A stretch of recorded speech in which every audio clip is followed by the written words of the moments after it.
there's I think a current in our culture, and maybe this started back in the 60s and the free love generation of, why don't we just love each other, man? And so why do we need all this death on the cross, burial and resurrection business? Why don't we just love each other, man?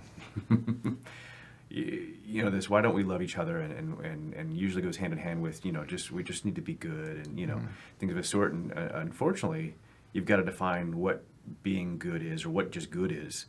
Because loving each other really comes down to seeking, another person's good. And if you don't know what good is, and it seems like, oh, well, it's just, it's intuitive. And well, no, it's not.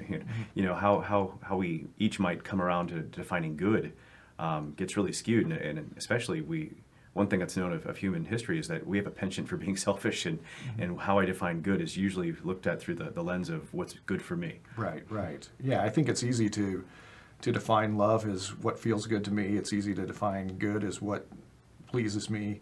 And beyond the definition of those things, which I think the cross and the resurrection clearly does, there's also the idea of what price should be paid for love and what price should be paid for goodness.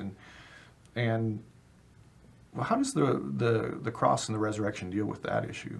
It puts the highest of premiums on there. If you look at those who maybe starting back in the 60s might have advocated, why do you just need to love each other? So, and the truth is that free love was free from any sacrifice and free from any cost. Whereas God the Father, in sending His Son, put the absolute highest possible cost on love.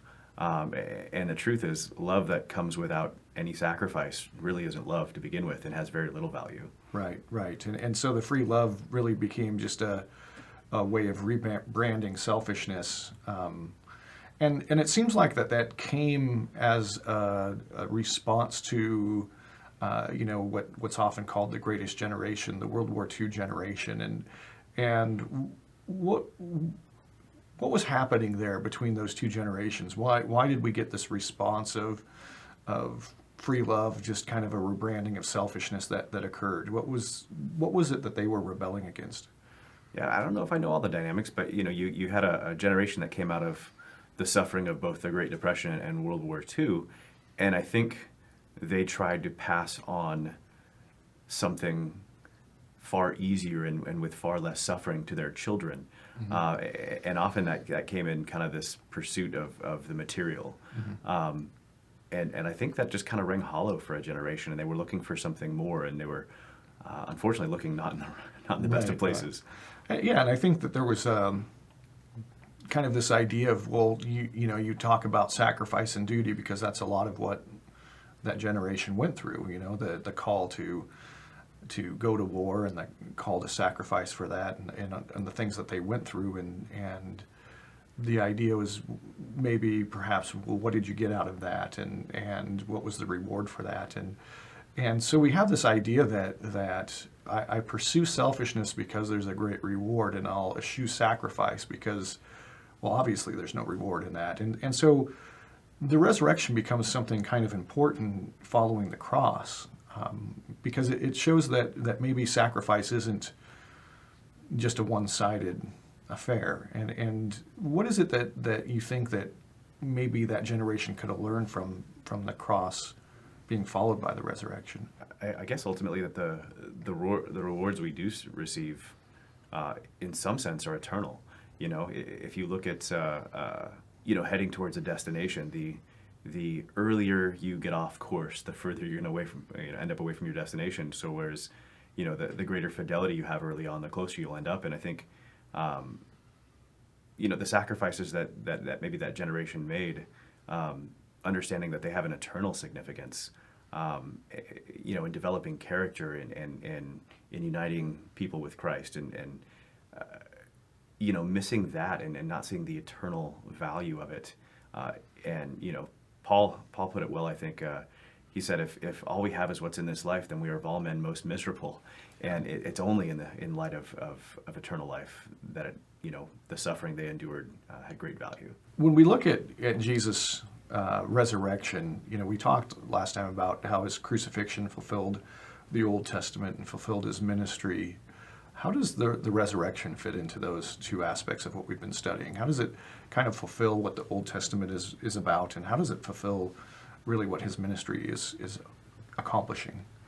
So, one, I mean, it provides meaning and purpose to the sacrifice and to his death. If it all ends in just Jesus being a martyr and that's the end of the story, it really doesn't redeem sacrifice at that point. But also, it leads to the idea that there's an eternal life in union with God to be gained, to be had at the end of all this, that far outweighs any suffering or sacrifice we could give in this life. Mm-hmm. Yeah, and by that it seems like it's kind of the coming of the kingdom that Jesus has been preaching, and so it really is kind of fascinating how all these things, every piece has to be there in order for all of this to come together. If we look at what we started with in the garden, this idea of man being given life and being given maybe being made out of the dust of the earth, but then having the breath of life put in him and being put in a garden. Is there anything about the resurrection that kind of points to maybe the fulfillment of this, or the completion of that thread that was brought up in the garden? Yeah, so in the garden, Adam and Eve were told not to eat of one tree primarily. And the tree they were told to eat from was not the tree of life. Mm-hmm. And you kind of get the impression, and theologians will say that, God excluded them from the garden to restrict their access to the tree of life because they might now be able to live forever apart from God. And so in Jesus' resurrection, we get this idea of not only is the relationship to God reestablished, but the access to the tree of life is once again renewed. And we see that, whether that is taken quite literally or as metaphor, but we see that again in the book of Revelation at the culmination of all time. The tree of life is once again accessible to man. Yeah, and it seems like, with the idea of sin being death, there's people who will argue that Satan was right and God was wrong because Adam and Eve didn't die, and yet we see that the definition of life that people use is a little bit maybe lacking, because really what the Bible is defining here is life, and Jesus calls life to the full is really being united to the Father. And in Adam and Eve's case, when they're taken away from or excluded from the garden, they're really excluded from that life, and Jesus shows the power of that life in the resurrection. And so what is it about Jesus that's different after the resurrection? It seems like maybe he can walk through walls, that limitations on space and time don't define him. He can just appear all of a sudden in Galilee and things of this sort. And a lot of the limitations we experience in the material world no longer constrain him. And so we see that just briefly in the several days he spends following his resurrection on earth. Yeah, I think that people would see that as kind of magical, and yet the Bible takes it very seriously.